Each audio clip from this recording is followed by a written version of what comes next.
Coucou tout le monde, j'espère que vous allez bien. Alors le point lecture d'aujourd'hui risque de faire répétition avec la prochaine vidéo.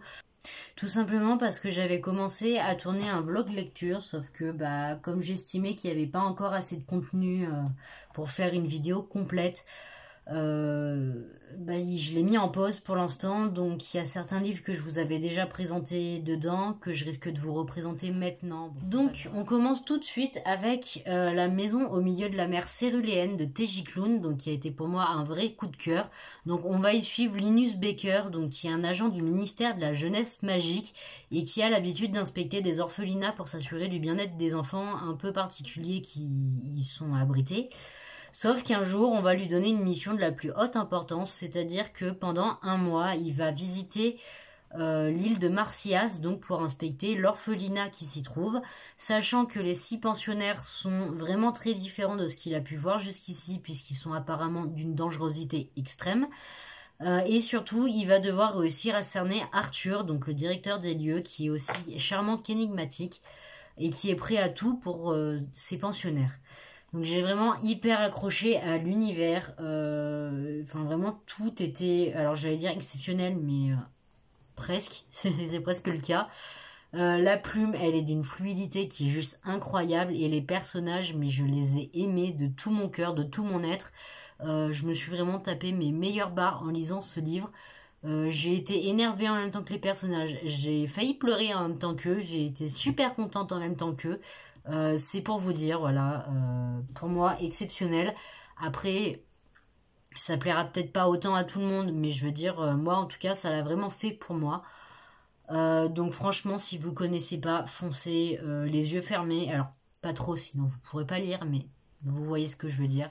Ensuite, j'ai lu Les Possibles de Virginie Grimaldi. Donc l'écriture, elle était vachement fluide quand même. Les personnages, ils ont le mérite d'exister, et l'histoire, elle est pas folichonne.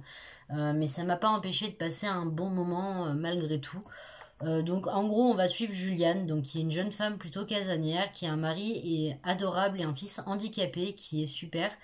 La maison de son père, en fait, elle va brûler dans un incendie et elle va se retrouver à l'héberger le temps des réparations, sachant que son père, il est complètement loufoque et elle lui parlait plus depuis presque un an. Évidemment, au début, on ne sait pas pourquoi.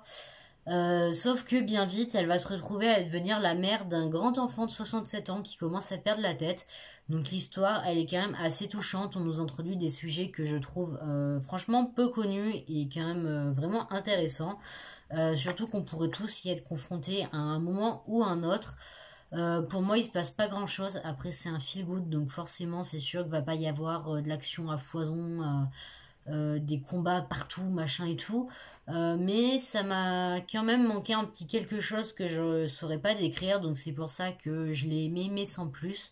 Donc me frappez pas si, contrairement à moi, vous avez adoré ce livre. Voilà, c'est pas contre vous, c'est juste les goûts personnels.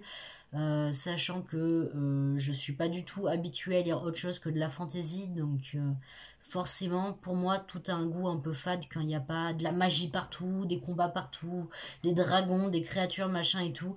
C'est normal, quand on a lu que ça, on ne connaît que ça, donc on a du mal à se projeter ailleurs. Ensuite, donc ça va être très rapide, étant donné que j'ai lu Les Sœurs perdues d'Holly Black, donc comme vous voyez c'est tout petit. Et franchement, pour le coup, j'ai pas du tout, mais alors pas du tout accroché. Et j'avoue que ça me déçoit un peu, mais pas tant que ça, étant donné que j'avais lu pas mal d'avis qui allaient dans mon sens. Donc voilà.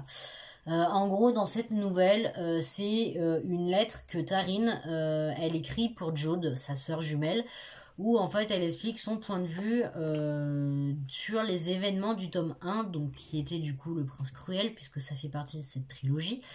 En soi, on apprend vraiment très peu de choses nouvelles, c'est quasiment que de la redite du tome 1, évidemment avec 2-3 trucs qui changent puisqu'on a le point de vue d'un autre personnage, mais je veux dire, franchement ça méritait pas un livre en entier, donc ça m'a franchement coupé net le peu de sympathie que j'avais pour elle jusqu'à présent, et franchement je trouve la nouvelle inutile pour la trilogie.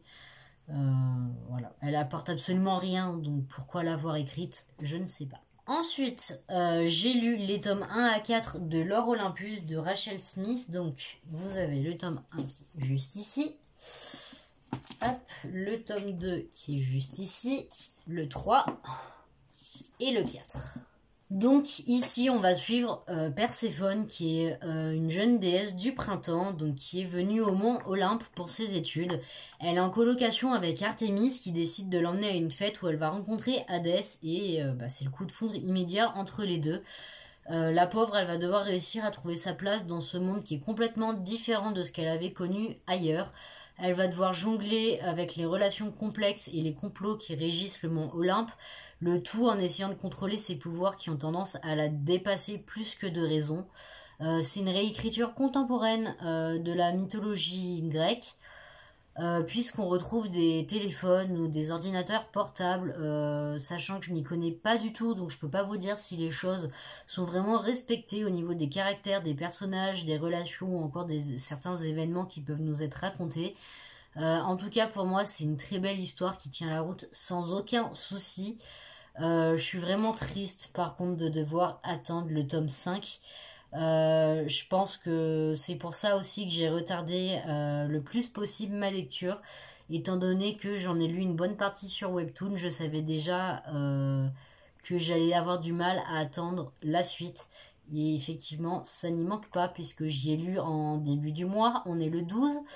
Je suis déjà au bout de ma vie en attendant le 5 qui ne sort qu'en octobre, il me semble. Alors voilà, je rejoins les gens qui ont lu chaque tome à leur sortie et qui ont dû à chaque fois attendre le suivant dans la douleur et la tristesse. Ensuite, j'ai lu le tome 1 de l'Oiseau d'or de Kéinis et franchement, je l'ai trouvé vraiment super sympa. Donc on va y suivre Léa qui a 19 ans. Depuis toute petite, elle rêve de devenir écrivain. Le seul souci, c'est qu'on est à une époque où les femmes n'ont aucun droit si elles ne sont pas mariées, et ça fait rire tout le monde d'imaginer qu'une femme puisse écrire quelque chose de qualité. Elle décide du coup de se faire passer pour Alan, donc un jeune écrivain qui sort d'une très longue maladie. Alors évidemment c'est sa couverture, voilà. S'ouvre alors devant elle la possibilité de faire la carrière de ses rêves. Elle va donc commencer à se faire passer pour ce fameux Alan et elle va découvrir tout un monde qui lui était jusqu'à présent inatteignable. Donc c'est un manga qui est bourré d'humour, les personnages et l'histoire sont vraiment intéressants, je le trouve, et mon dieu, mais les dessins, les gars, ils sont super fins, ils sont tout doux, c'est juste adorable. Enfin vraiment c'est une saga que je vais suivre avec plaisir, surtout que forcément on y traite de conditions de la femme, des égalités du coup homme-femme. C'est vraiment dans un contexte historique et j'avoue que j'ai pas du tout l'habitude de lire ce genre de choses, et finalement ça me plaît vraiment plutôt pas mal parce que ça permet de redécouvrir certaines époques historiques du coup, mais d'une autre manière et puis surtout de façon plus ludique. Donc je vais quand même vous montrer 2-3 planches pour que vous puissiez comprendre pourquoi je suis en amour devant ces dessins. Hop, attendez, je vous éteins ça sinon vous allez rien voir. Hop. Enfin voilà, j'aime vraiment beaucoup, donc je vous conseille vraiment si vous ne connaissez pas. Il me semble que c'est en 4 ou 5 tomes, quelque chose comme ça. Il n'y en a pas beaucoup, c'est évidemment fini jusqu'à présent. Ce qui est dommage parce que j'avoue que j'aurais bien aimé qu'il y ait au moins une dizaine de tomes.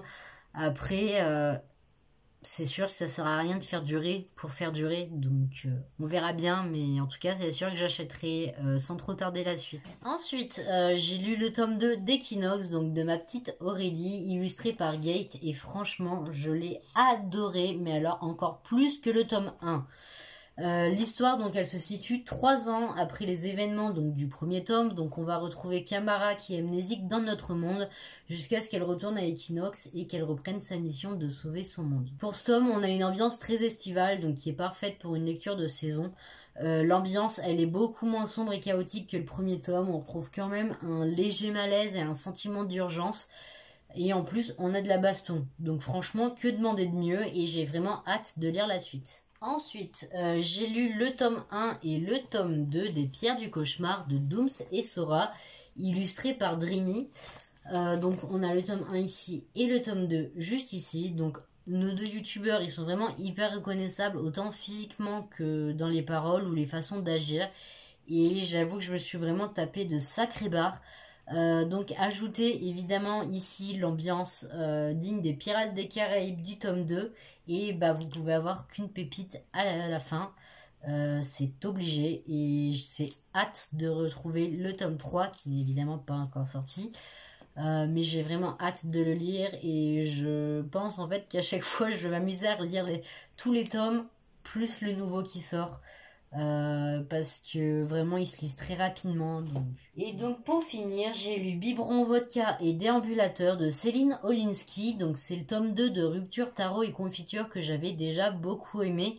Évidemment je pourrais pas vous parler du tome 2 parce que ça va vous spoil le 1 et sinon c'est pas drôle, mais en gros voilà tous les thèmes qui sont abordés, en gros c'est globalement le titre hein, voilà, je vais pas vous faire de dessin ou quoi que ce soit.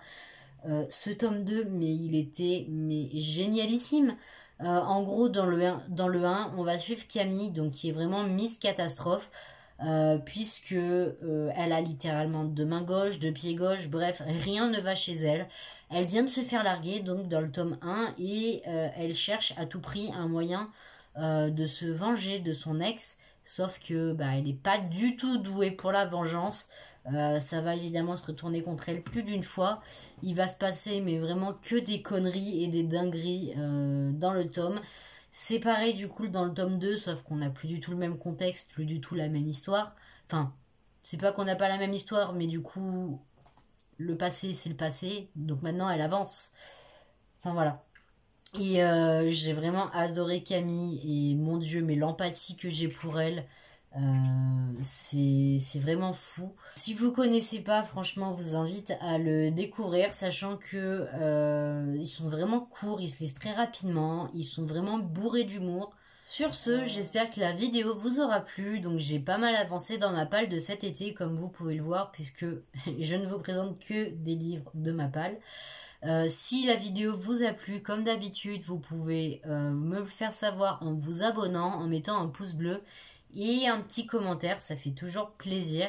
Et sur ce, bah moi je vous dis à la prochaine. Salut tout le monde!